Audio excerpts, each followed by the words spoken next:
I don't know where Olworth is in this mess, unfortunately. Okay, there's Dane himself. Aha, they killed him. Excellent.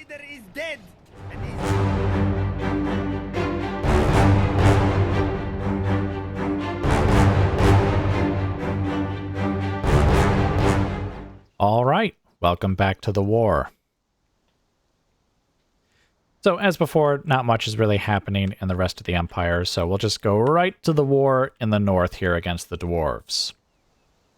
I think I mentioned last time that the elves had already backed off a bit, and actually this is the turn we left off on, after the dwarves threw the rest of their troops against Gislik over here.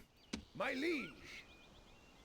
But anyway, to talk about the western part for just a bit here, I did move Gisnog II from this bridge to this bridge, simply so that he could intercept Dwarin if necessary, since I don't know exactly where he's going. I assume he's going to go to Erebor to try and relieve the siege there. We must not let him. He has the same force as I showed you guys last time as well, so, I mean, this is a decent force. We should be able to intercept and take them out. I did also have one of my spies run right up to him to see what he had here, and it's mostly miners, some of the dreaded warsmiths, and actually a couple of halberdier units, plus the vanguard, of course, and his own bodyguard. They actually have a pretty stiff front line there with those 4 units, plus the warsmiths to back them up and the miners to just be a pain. But I think we could take them out. I think Gisnog's cavalry here is probably the best cavalry contingent of any of our armies, if I'm being honest. What we would probably do is basically have the catapults and the archers bombard them for a bit as they charge in, of course. Or actually, I guess it depends on whether they attack or whether we attack. But our cavalry should be able to actually take out those warsmiths, though not without a fair number of casualties themselves. Then we can have our archer contingents go around the back and start shooting guys in the rear, of course. And we will want to stretch out our line a fair bit to make sure that they don't really outflank us. But anyway, let's not talk about a battle that's probably at least a few turns in the future, and we don't even know if that's exactly what will happen. For all we know, the elves will just start charging over here to attack Gisnog, and then he'll have to, like, retreat. But then again, we do actually have quite a few mercenary units here to replenish, so I guess regardless of the casualties we take, we should be able to intercept and stop the dwarves. Olworth, the legend, is of course still holding Erebor under siege. His catapults will finish retraining next turn, so they can start heading back to him. Sire. Just a bunch of random units running around here that I've been sending from the south. Not much to talk about there. Now, we did have Gislik just immediately besiege the town of Nahald Kudan. Kudan? Whatever. I'll say it's Kudan. And basically, he's going to take it this turn. This is the battle that we're going to fight. He still has the same army as he did before. We've not replenished at all. And that's mostly because the backup force couldn't reach him. But it also, I figured it wouldn't really matter anyways, because they've only got these 3 units. We've got archers and catapults to shoot them to death with, plus we have the extra general's bodyguards as well. So that shouldn't be much of an issue to actually take the place. We'll also need to replenish Golgo's force from this backup army, since we had to leave behind a few units to make sure this place, well, not stayed happy, but stayed non-rebellious. And of course, Rhun is still rebellious. Basically, I took all the troops out and merged them into one army. I'm basically hoping in a couple of turns that the unrest penalty here will drop enough, and maybe the culture penalty will too. We'll basically drop enough that we can actually just throw in a few units here, and hopefully they won't be unhappy anymore. I assume they might actually even rebel, since it's been a turn since they last, like, rioted. I'm not sure how that works when there's basically no one there, though. I assume, like, at least some sizable rebel force will spawn there, and so we'll have to have Amlok take them out. I would say sizable. I don't really know how big it would be. I assume it wouldn't be huge. It would be something Amlok could, take out without too much issue. So I guess if necessary, we could have Golgo go and attack them before moving on. Right, but anyway, it looks like that's it. I don't think there's anything really else to discuss here, so let's Have Gislik take out the last of the dwarven settlements, or actually... I was going to say the last of the dwarven settlements east of Erebor, but I guess technically... Skezalik?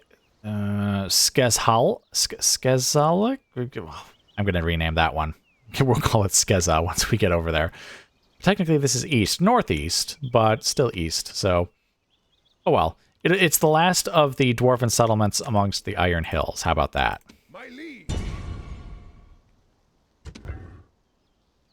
Okay, that unit was actually full. I was wondering if it would be. Right, but let's just charge right in there. All right, welcome to the battle. All right, anyway, standard procedures. All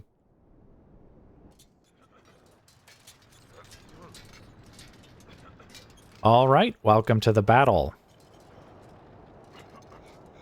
So, as per usual, the bombardment is over, though I did just want to point out that the vanguards had gone into testudo formation during the bombardment, and I swear they were actually blocking catapult shots.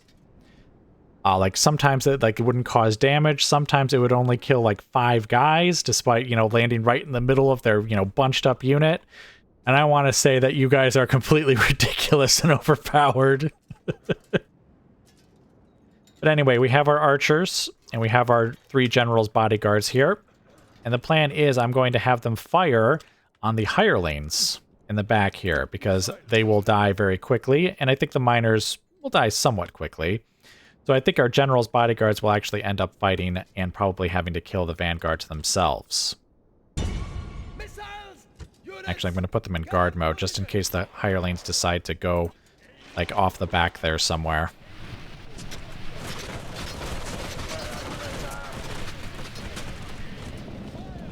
Yes, and I actually think the vanguards will probably actually stay in the center of the settlement now that I think about it.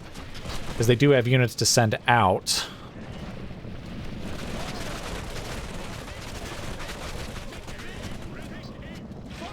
Wow, there's actually still quite a lot of hirelings there, aren't there? Alright, you guys start pushing forward. Archers, stop firing.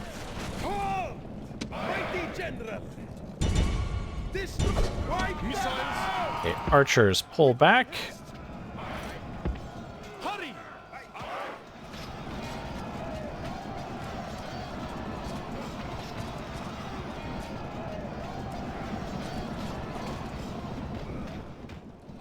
Right now, actually, it would be kind of nice.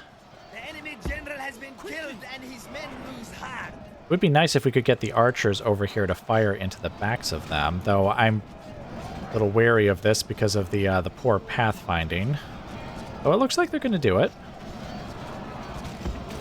Get right back there. Oh, no, careful, careful. No need to, run right into the backs of the hirelings or anything. Actually, we might need to hurry up because our general is engaged there, and I don't want to lose him if we don't have to. Especially since that's Imlock. He's been the leader of the backup army for quite a while now. Back here, you know what? Oh, you know what? That's fine. Okay, fire at will. Guys, get back over here. Oh, no, no, no, no. Why are you firing? Supposed to fire at these guys here.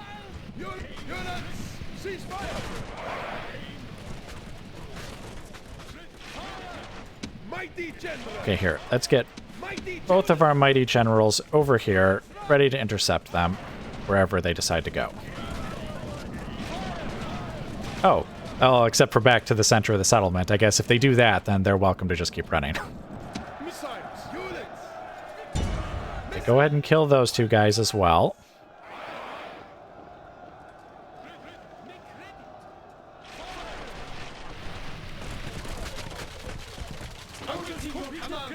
All right, now, go ahead and fire at will. And we'll have to drag those vanguards out of there, I assume.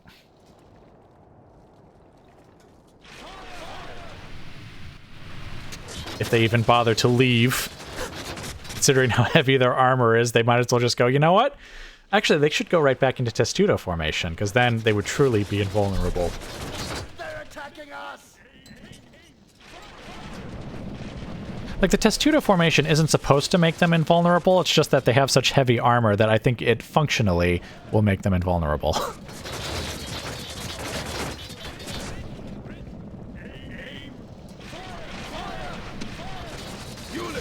Right, where are they going to go? Okay. Stop firing. Intercept them. You guys retreat. Oh, shoot. Stop firing at will. Retreat.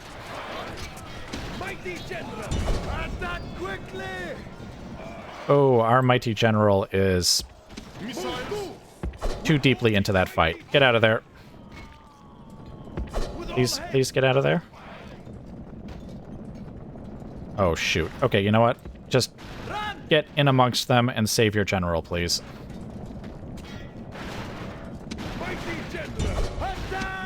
Okay, and then you guys also just kind of get out of there, or get in there, rather. Okay, yes, it looks like he's fine now.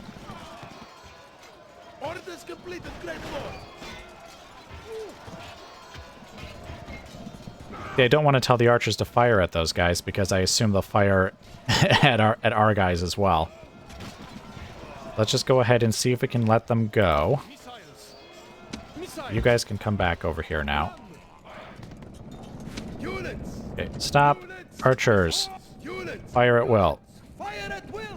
Hurry up and shoot them in the back before they turn around or anything. Ah, there we go. That's a fair number of casualties there. Oh, you know what? Why don't I bring this archer unit just back here? You know what?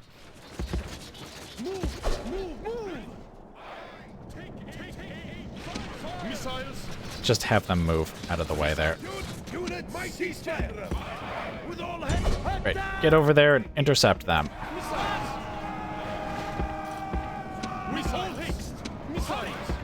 Hey, seriously, you're being attacked. Why are you still going for the archers?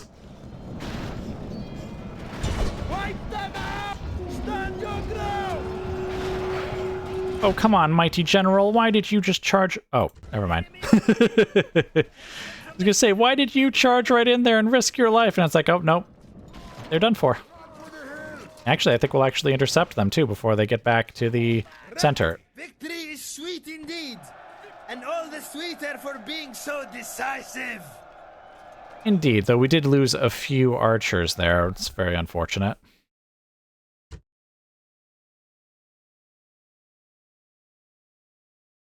Yeah, we lost 6 warbows and 8 of the general's bodyguard.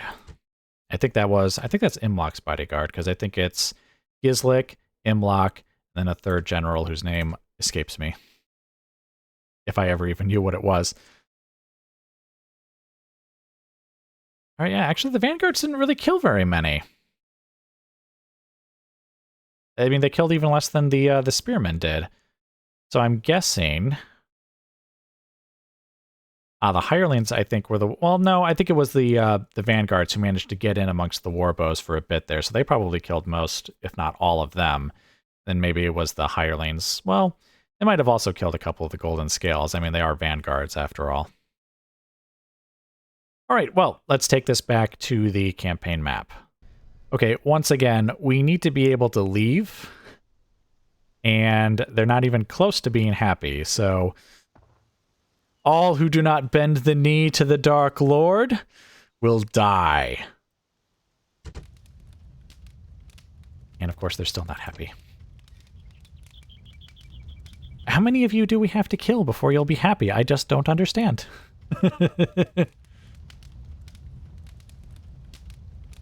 All right, well, anyway.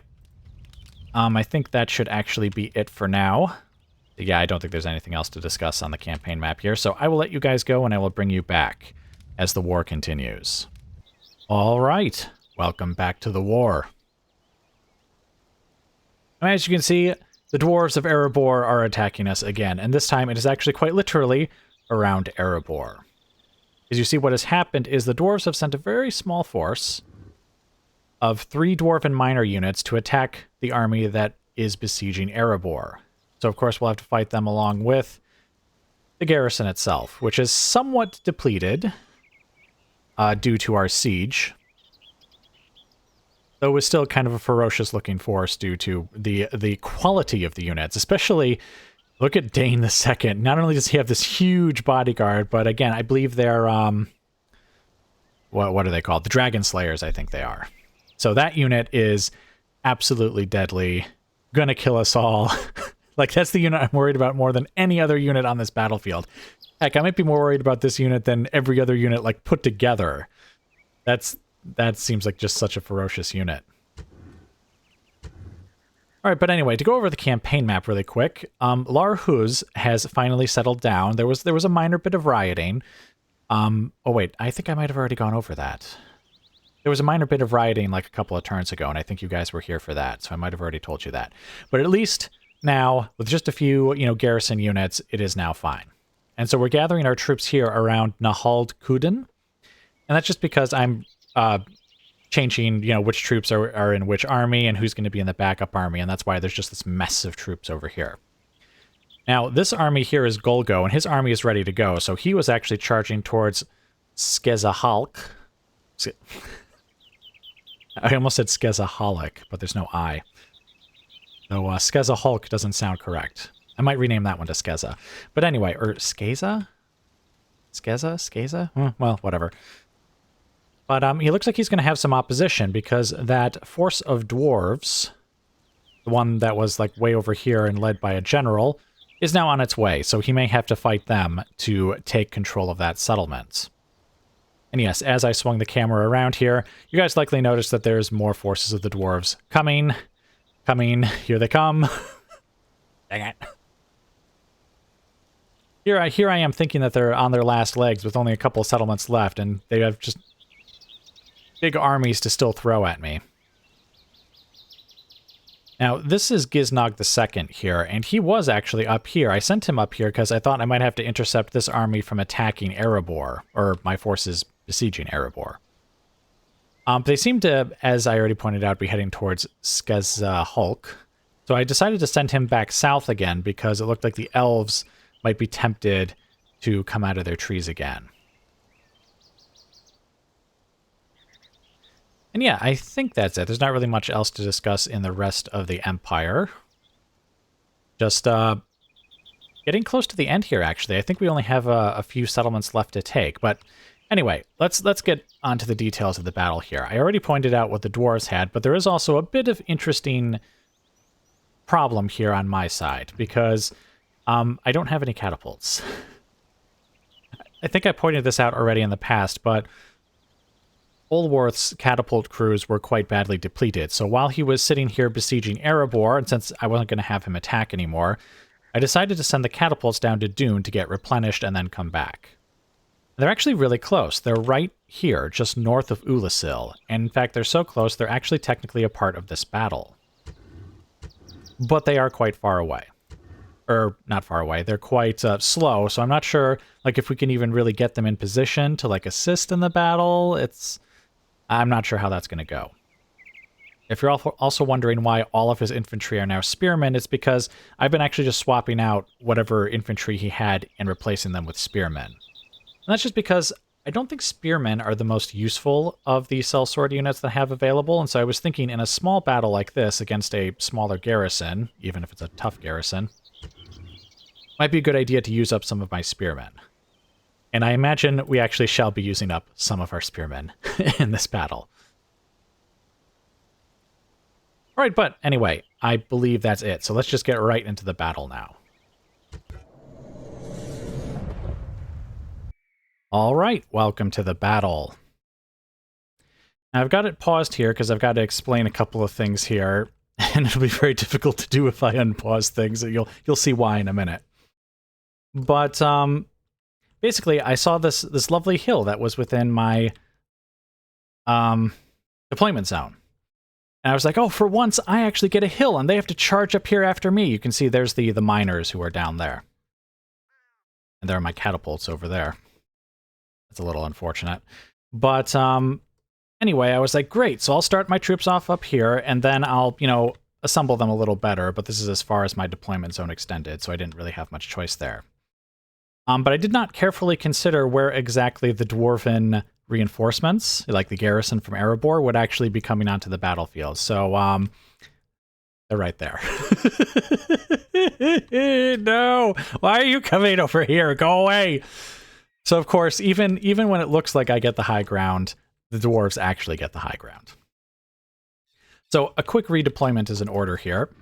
I'm going to have my spearmen and my general's bodyguard right here to sort of welcome them onto the battlefield, with the cavalry archers behind them and then the infantry archers on either flank.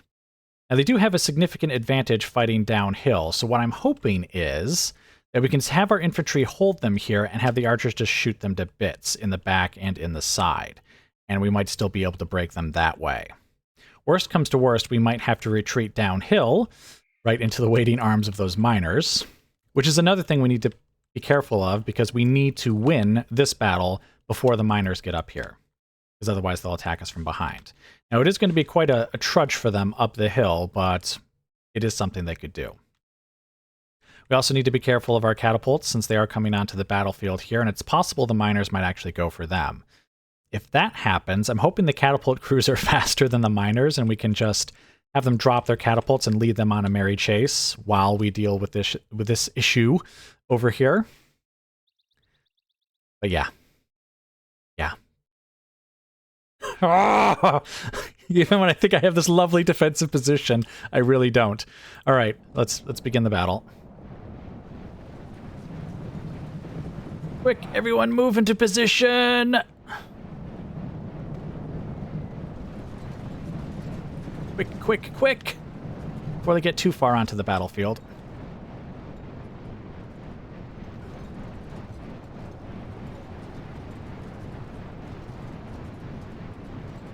My cavalry are kind of in the way. That's a little unfortunate. Cavalry. Infantry. Attack quickly. Units. Mighty infantry. Hurry. Units. Infantry. Okay, intercept those guys. Do not let them go after the archers. Same with you guys. Do not let them go. All right. Now let's get the archers over here. Shoot them from behind. All right, what are the miners doing? Okay, they are coming up the hill. They are not going after. Okay, let's get this infantry out of here so that we can have the archers, or yeah, the archers fire from behind here. In fact, here, why don't you just stand there so that you can guard our units? Okay, you guys fire on these guys here.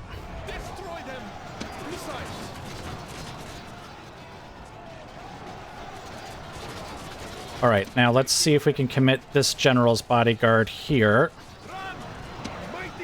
The other general's bodyguards are kind of mixed up amongst them here. That's a little difficult. Okay, fire on them here. Okay, archers, pull out of there because it looks like those guys might be going for you.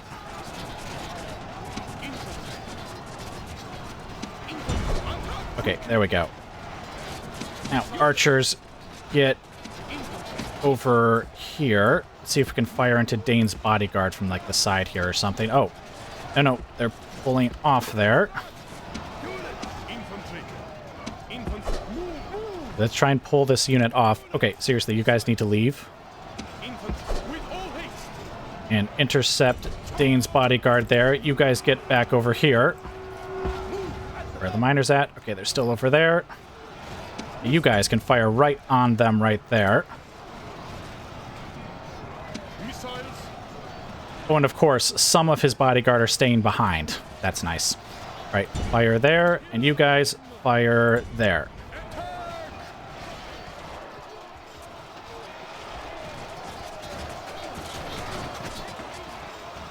Yeah, I imagine victory is a distinct possibility.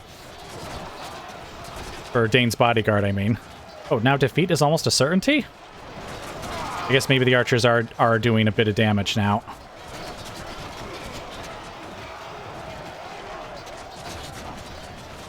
Okay, yep, they're definitely not going after the catapult crews, so that's good. I was worried about that. Missiles. Okay, you know what? Let's get them up here now. Okay, seriously.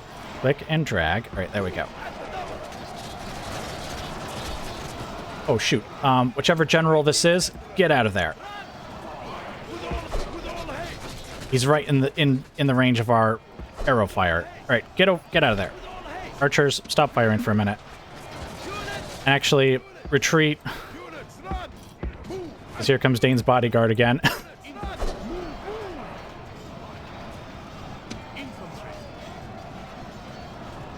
Okay, don't retreat too far, though, because it looks like his bodyguard isn't actually going all that far. Okay, the dwarven flank on that side has collapsed. That is good. Here, let's have these guys just kind of stay here. I don't want them to get in the way of our arrow fire. Oh, dang it, we can't... Oh, I guess we have to let them go.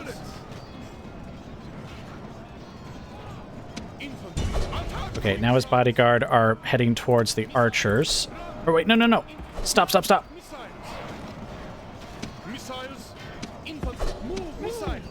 Dang, this is hard to micromanage. All right, you guys, get out of there.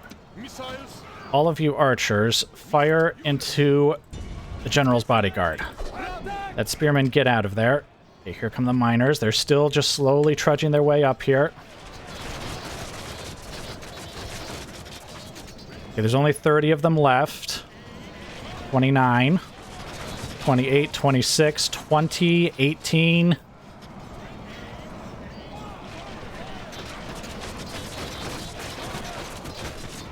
Okay, there's only like 8 of them left. Archers, stop firing.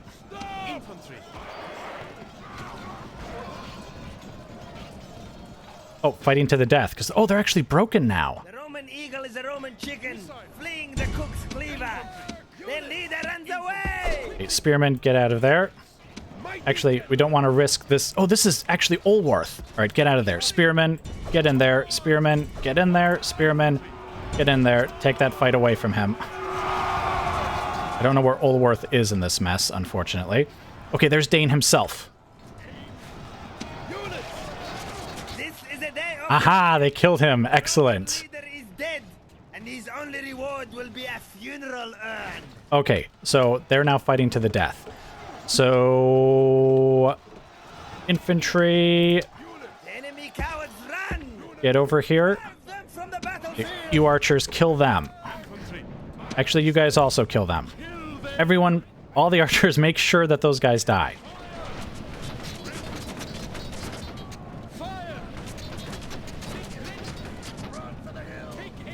Okay, you guys, stop. You'll kill your own archers at this point.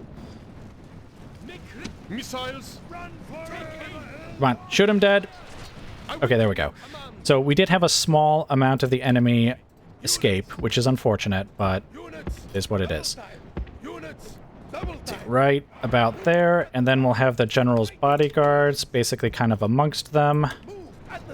Archers form up behind them for now, and let's have the cavalry archers, who have yet to even participate in the battle, get over here, and we can take out the miners.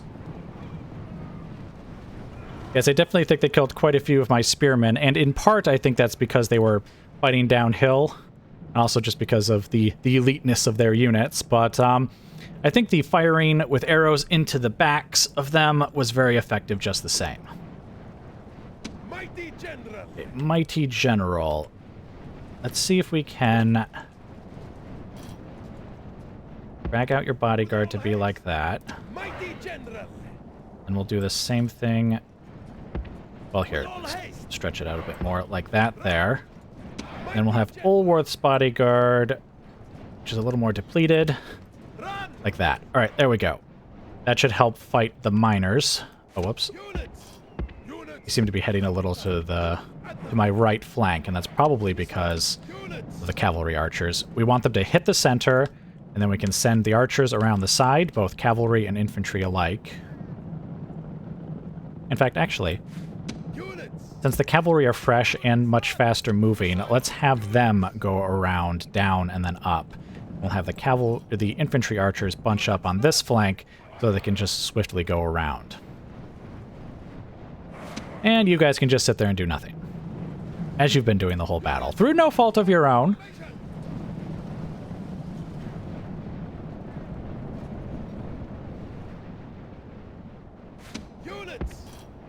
I guess get back over here, because they seem to be confused.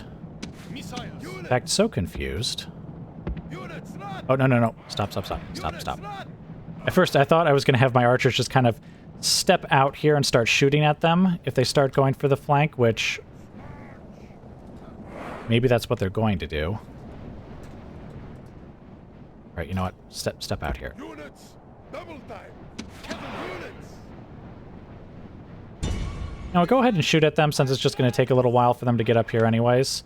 The miners don't have, like, the same heavy armor anyways, so you can kill them a little more easily. Units. Okay, go ahead and fire on that unit there.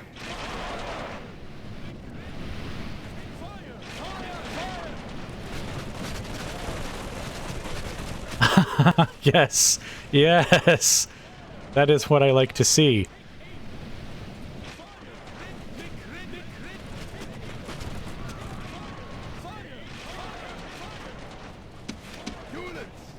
Okay, stop firing. You guys also stop firing. You've basically eliminated that unit. In fact... you know what? Get over here. Quickly. Go and get them. Units. You guys can go ahead and fire at them again. Attack. Missiles. Units.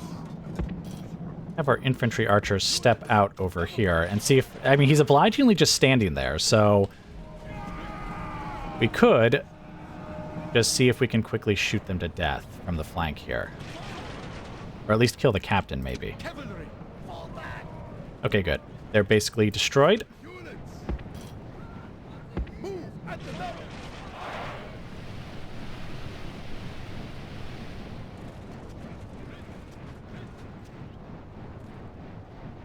Units. Okay, fire at them. Cavalry.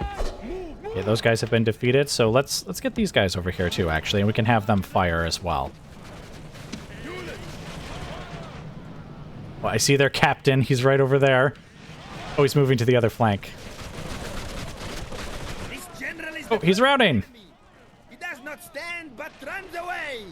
Is there any point in... All right, and there we go. They will not survive this, I'm afraid. Units. Move at the double. Cavalry. Units. Victory is Oh, they're all dead. sweet I thought I was going to have to shoot them some more. indeed. So decisive. I guess there was no need for the infantry. But yeah, see how much of an advantage it was having to have them charge up the hill first? Not only did it take them forever, but they were exhausted by the time they got there. Ah, excellent. I mean, the casualties are not exactly excellent, but I was kind of expecting somewhat high casualties, considering who we were fighting.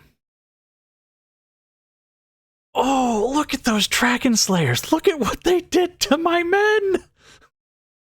Ah! I mean, they basically single-handedly did most of the casualties themselves. No, like 2/3 of the casualties themselves. I was right to fear that unit before all others. I mean, because, I mean, those halberdiers didn't do hardly anything, and the vanguards did well, but not nearly to the level of those Dragon Slayers. And I assume the miners didn't kill anyone, did... Oh, no, they didn't. They didn't kill anyone. They never got close enough. Let's see. Yes, the archers did an immense amount of damage, as we expected. And yes, the spearmen took the brunt of the damage. The Golden Scales, actually, the general's bodyguards, didn't lose very many men. I kind of thought they did. I assume this is Olworth's bodyguard. He seemed to take quite a beating. Well, compared to the others. He didn't take quite a beating overall. All right, but anyway, let's take this back to the campaign map.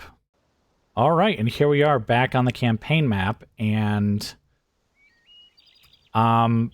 we actually are going to take Erebor, and there's no population here, so we're just going to occupy it. And now it is back around to my turn. Now, just to quickly look over things. Yes, the dwarves are definitely sending more of their forces down here. That's unfortunate. And yes, that force has gone to Skez-Halak. Or Skez-Hulk, whatever it's called. Here's Golgo's army with his the current troops that I had for him. I guess we could besiege Hulk and bombard them with catapults. Oh, that would be lovely. But I don't know if they'll let me do it, because they actually have such a significant force there that they could just come out and attack me. Mighty general. I wonder, could I... I might try and move Golgo close enough to where he could attack them next turn, but maybe not be attacked himself. Even though I'm not sure that's even possible, because My eyes are yours. I think they just have infantry and no catapults. So they can just move further than he could. I mean, they could attack him probably where he is right now. My liege. All right, well, anyway, I guess I'll think about it. I guess here's the current state of things. You can see where everyone has moved. The elves have gone back, unless they're hiding in here somewhere. None shall see. Move It appears they are not. Okay. Yes, it looks like some of the dwarves are coming down here, and by some of them, I mean a lot of them. My ears. Let's move this spy over here so we can see things better over here. So we might have to quickly replenish Olworth's army. And we have the troops for that. That's not an issue. We have troops here. We have troops here. And of course we have Giznog here. Not sure what I should do with him. Should I put him on the bridge or should I attack? Alright, well, anyway, this is all campaign map stuff, and I usually don't show you guys this until after all the decisions are made, because I could sit here and hem and haw over my decisions for, like, 20 minutes, 30 minutes. Like, I spend a lot of time just thinking, and that's actually partially why I don't show the campaign map, is just because I don't think it's the best part of the Total War games. The battles are. But also, my particular slow pace on the campaign map, I think, would put you all to sleep. But anyway, that looks like that's going to be it for now, so I will let you guys go, and I will bring you back as the war continues.